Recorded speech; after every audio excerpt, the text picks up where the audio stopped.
Reception and welcome to story time today. Today, me and my pug are going to read the last chapter of Captain Pug by Laura James.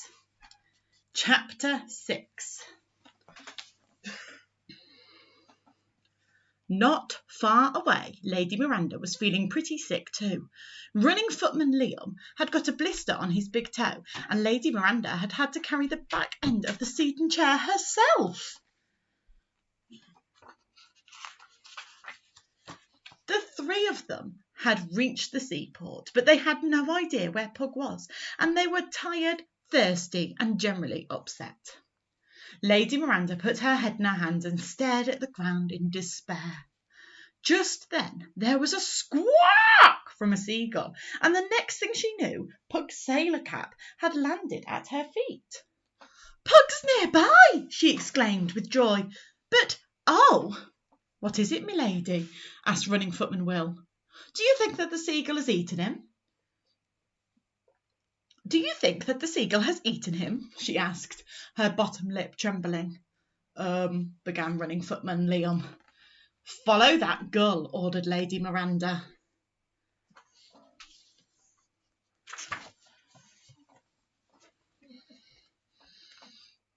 Running footman Will, running footman Liam, and Lady Miranda soon found the harbour master, who was standing on the harbour wall looking out to sea with his telescope. He was watching for the arrival of the ocean liner. "Could I borrow that?" Lady Miranda asked, pointing to the telescope. "I've lost my captain." This confused the harbour master, but he let Lady Miranda look through the telescope. Instead of looking at the sea, Lady Miranda scanned the air for the seagull that had dropped Pug's cap. Can you see her looking through the telescope?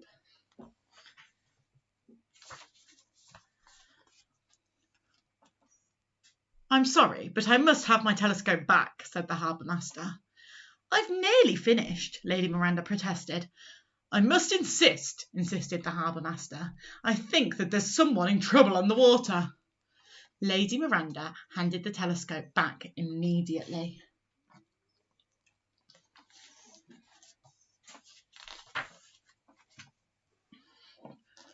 "Don't worry, Captain," said Lottie, fishing Pug out of the water.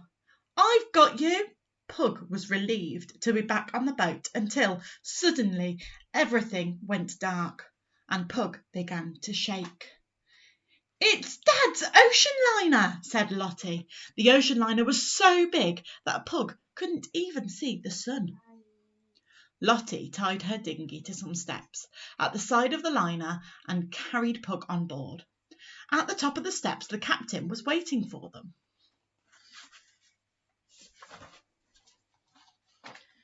"Lottie, my dear, what a lovely surprise, and you've brought a friend," said the captain. "Do you think your friend's hungry?"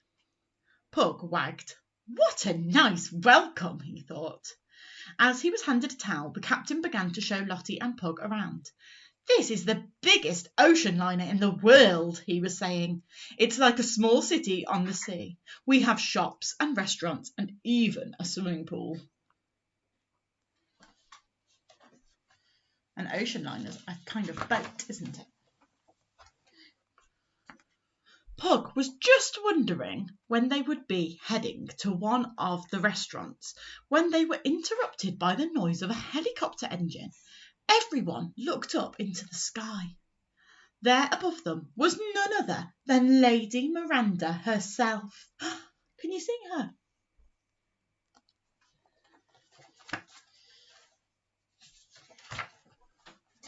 "Woof!" said Pug. "Is that someone you know?" asked the captain. "Woof!" said Pug. Then there was an almighty splash. Pug grabbed a lifebuoy and ran as fast as he could towards the swimming pool. Lady Miranda was right in the middle, her enormous dress keeping her afloat like a big parachute. Can you see her in the middle in her blue dress?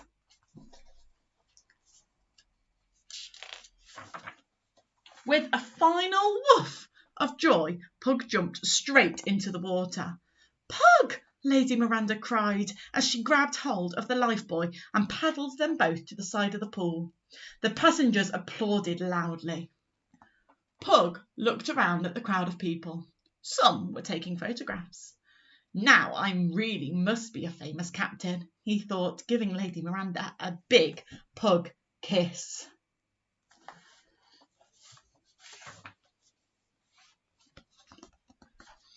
Back at number 10 the Crescent, everyone was busy except Pug and Lady Miranda, who were sitting by the fire in their dressing gowns.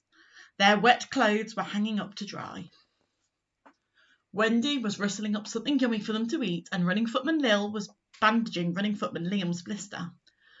I won't ever make you be a captain again, Lady Miranda whispered in Pug's ear.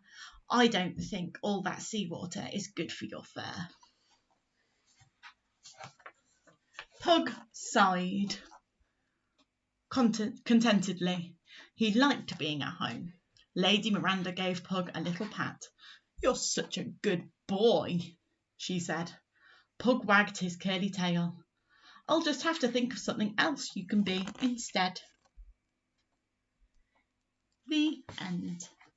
Let me know if you enjoyed that story, because I think Pug did. It sent her to sleep.